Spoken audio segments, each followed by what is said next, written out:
ಕಳೆದ ವಾರವಷ್ಟೇ ಬೆಂಗಳೂರು ದಕ್ಷಿಣದ ಹೆಜ್ಜಾಲ ಬಳಿಯ ನಕಲಿ ಔಷಧಿ ತಯಾರಿಕಾ ಫಾರ್ಮ್ ಹೌಸ್ ಮೇಲೆ ಆರೋಗ್ಯ ಇಲಾಖೆ ಅಧಿಕಾರಿಗಳು ಹಾಗೂ ಪೊಲೀಸರು ದಾಳಿಯನ್ನ ಮಾಡಿದ್ರು.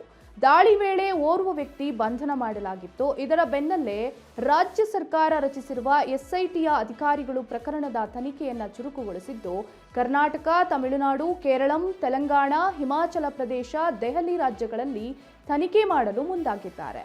ಜೊತೆಗೆ ನಕಲಿ ಲೇಬಲ್ ಪತ್ತೆಯಾಗಿರುವ ಔಷಧಿ ಕಂಪನಿಗಳಿಗೆ ನೋಟಿಸ್ ನೀಡಲು ಸಿದ್ಧತೆ ಮಾಡಿಕೊಳ್ತಿದ್ದಾರೆ. ಇದಲ್ಲದೆ ಕಂಪನಿಗಳಿಗೆ ಸ್ಪಷ್ಟತೆ ನೀಡುವಂತೆ ನೋಟಿಸ್ ನೀಡಲಾಗ್ತಿದೆ ಅಂತ ತಿಳಿದು ಬಂದಿದೆ. ಕಳೆದ ವಾರ ಬೆಂಗಳೂರಿನ ದಕ್ಷಿಣ ಭಾಗದ ಹೆಜ್ಜಾಲದ ಬಳಿ ನಕಲಿ ಔಷಧಿ ತಯಾರಿಕಾ ಫಾರ್ಮ್ ಹೌಸ್ ಮೇಲೆ ದಾಳಿ ಮಾಡಿತ್ತು ಆರೋಗ್ಯ ಇಲಾಖೆ.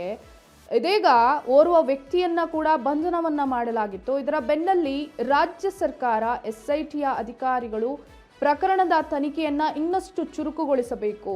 ಇದಷ್ಟೇ ಅಲ್ಲ, ಇನ್ನು ಯಾವ ಭಾಗದಲ್ಲಿ ಈ ರೀತಿಯಾದಂಥ ಫೇಕ್ ಮೆಡಿಸಿನ್ ಸಪ್ಲೈ ಆಗ್ತದೆ ಅಥವಾ ತಯಾರಾಗ್ತದೆ, ಸಂಗ್ರಹ ಆಗ್ತದೆ, ಇದೆಲ್ಲವನ್ನ ತಡಿಬೇಕು ಅನ್ನುವಂಥ ಜಾಲವನ್ನ ಸೃಷ್ಟಿಸಿದೆ ಕರ್ನಾಟಕ ಸರ್ಕಾರ.